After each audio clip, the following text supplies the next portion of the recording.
오늘은 페르소나 기법을 활용하여 중산층의 현실적인 부동산 투자 루트를 보여드리겠습니다. 철수라는 월 300만원을 받는 사회초년생의 20년 정도의 인생을 따라가 보면서 부동산 투자 루트를 어떻게 밟아야 하는지 제가 일일이 다 계산해서 숫자로 딱 보여드리겠습니다.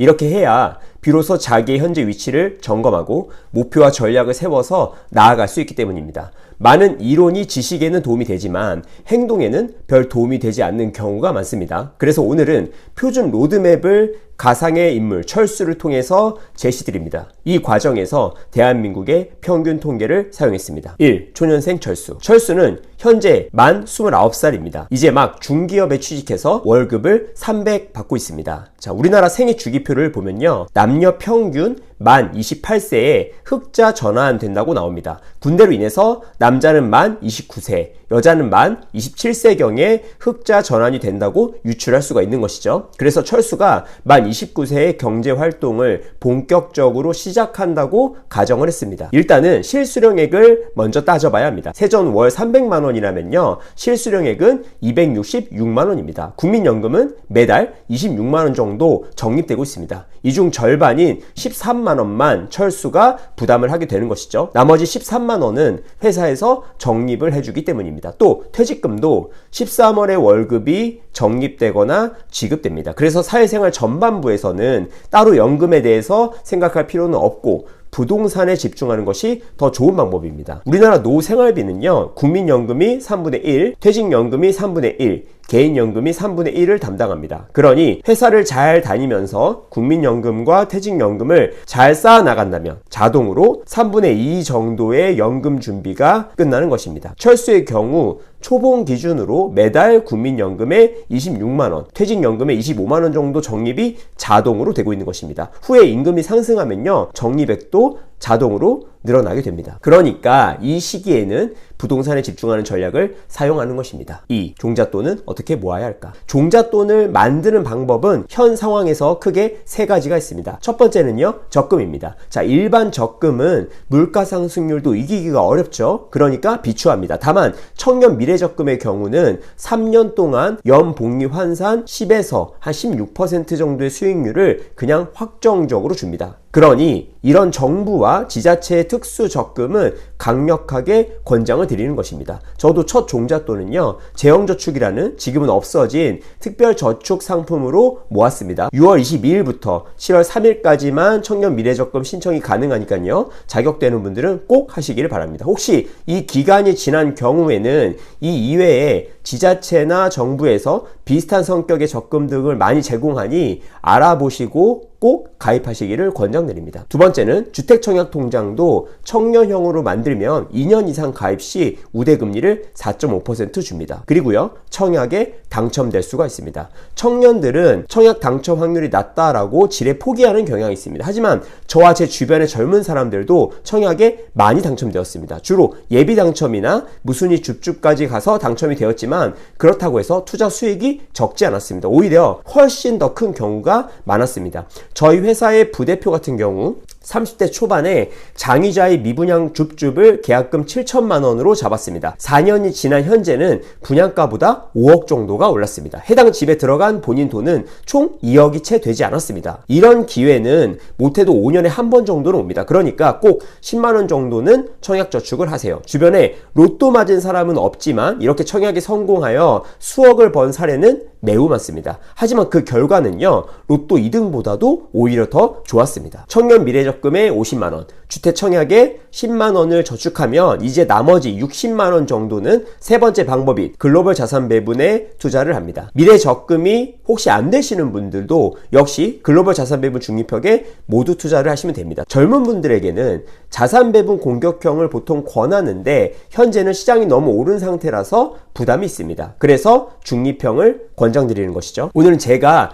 특별히 포트를 제시드립니다. 미국 주식 25%, 신흥국 또는 동아시아 주식을 섞어서 25%, 미국채 12.5%, 한국채 12.5%, 금 20%, 현금 5% 정도로 섞어서 만들면 됩니다. 1년에 한 번 정도만 원래 비율을 맞춰주시면 되고 매달 같은 금액을 적립하는 정액 적립식 투자를 하면 됩니다. 중립형에서 정액 적립식을 하면 한 번에 거치하는 투자에 비해서 훨씬 더 안정적인 투자가 됩니다. 이렇게 하면요, 역사적으로 보통 8에서 9년 정도의 2배 정도는 올랐습니다. 글로벌 자산 배분 중립형은 경제 위기 시에 일시적으로 마이너스 15% 정도 빠진 그런 역사적 경향성이 있습니다. 하지만 그건 고점 당시에 한 방에 모든 돈을 다 넣어서 샀을 경우이고, 이렇게 기간을 나눠서 매달 꾸준히 정액으로 살 경우 경제 위기가 와도요, 두 자릿수의 마이너스 수익률을 보기는 힘들 것입니다. 또한 회복도 빨라서 전고점을 회복하는데 보통 2년 정도가 걸렸습니다. 하지만 이건 역시 고점의 모든 자금을 털어서 한 방에 산 경우를 말하는 것이고, 이렇게 적립식으로 하면 훨씬 더 짧은 기간 안에 전고점 회복도 가능합니다. 미래는 알 수 없지만 지난 30년간은 그래왔습니다. 그러니까 글로벌 자산 배분의 정액 적립식 투자는 언제 시작해도 되는 투자입니다. 이렇게 매달 266만 원의 실수령액 중에서 146만 원 정도의 생활비를 사용하고 나머지 120만 원 정도를 이런 방식으로 모읍니다. 돈을 모으는 방법은요, 청년 미래적금에 60만 원, 주택청약에 10만 원, 글로벌 자산 배분에 60만 원, 이렇게 대략 연봉이 10% 정도를 기대할 수 있는 방식의 정액 적립식을 하면 됩니다. 이렇게 하면 7년 후에 대략 1.5억 정도의 종잣돈이 생깁니다. 철수가 35세가 된 시점이죠. 자, 이제 철수의 신혼생활로 가보겠습니다. 3. 첫 종자주택 매수. 철수는 자신과 똑같은 종잣돈을 모은 33세의 영희를 만났습니다. 우리나라의 평균 초혼 연령은요, 남자 35세, 여자 33세 정도입니다. 이렇게 종잣돈이 순식간에 2배가 됩니다. 자, 부자가 되려면 결국 결혼을 해야 한다라는 것이 바로 이러한 뜻입니다. 특히 부동산 전략에서 결혼은요, 매우 중요합니다. 그렇게 만든 3억을 가지고 이제 부동산을 매수합니다. 그러면 얼마짜리 부동산을 살 수 있을까요? 우리나라의 임금 상승률은 보통 연에 5% 정도입니다. 그러면 만 35세에 철수가 받는 월급은 세전 기준 423만 원이 됩니다. 영희도 똑같다고 보면 부부 합산 월급은 846만 원이 되고 합산 연봉은 대략 1억 가까이 됩니다. 자, 통계에 의하면요, 서울시의 신혼부부 평균 연봉이 9,388만 원입니다. 이것과 상당히 흡사한 금액이 나오고 있다는 것을 알 수 있습니다. 자, 세전 합산 연봉을 알아야 하는 이유는요, 바로 대출 가능액을 알아내기 위해서입니다. 대략적으로 연봉 1억 정도라면 6억 정도의 대출 가능액이 나오며, 이는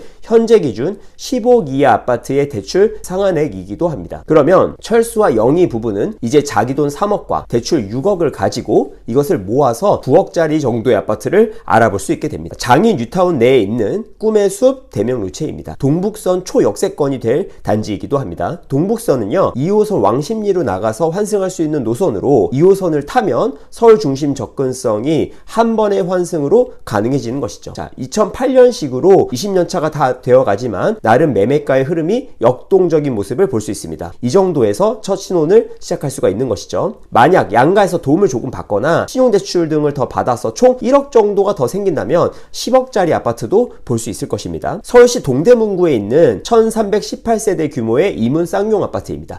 26년 차인데도 불구하고 매매가의 힘과 역동성이 매우 강하게 느껴집니다. 이런 정도의 아파트를 살 수 있는 것이죠. 참고로 위 아파트들은요, 매수 추천 단지는 절대 아닙니다. 단순 예시 단지입니다. 오늘 영상을 이해하는 그런 예시 용도로만 활용을 하세요. 이렇게 35세 이 정도 주택을 보유할 수 있게 됩니다. 저는 유료 강의에서 이런 방식으로 돈을 모아서 종잣돈을 만든 후에 35세를 전후로 첫 집을 마련하기를 권장드립니다. 이를 종자주택 마련이라고 합니다. 그렇다면 두 번째 여정, 45세까지의 최종주택을 마련하는 여정은 어떻게 될까요? 다음 10년간의 여정은요, 일주일 후에 올라올 바로 다음 영상에서 알려드리겠습니다. 자, 아울러서 현재 무주택, 1주택, 다주택별로 현 상황에서 어떻게 포지션을 잡아야 하는지 제가 블로그 글에 정리해뒀습니다. 고정 댓글에 링크를 달아뒀으니까요, 해당 내용도 참고해주세요. 당신의 경제적 자유를 응원합니다. 경제연이었습니다.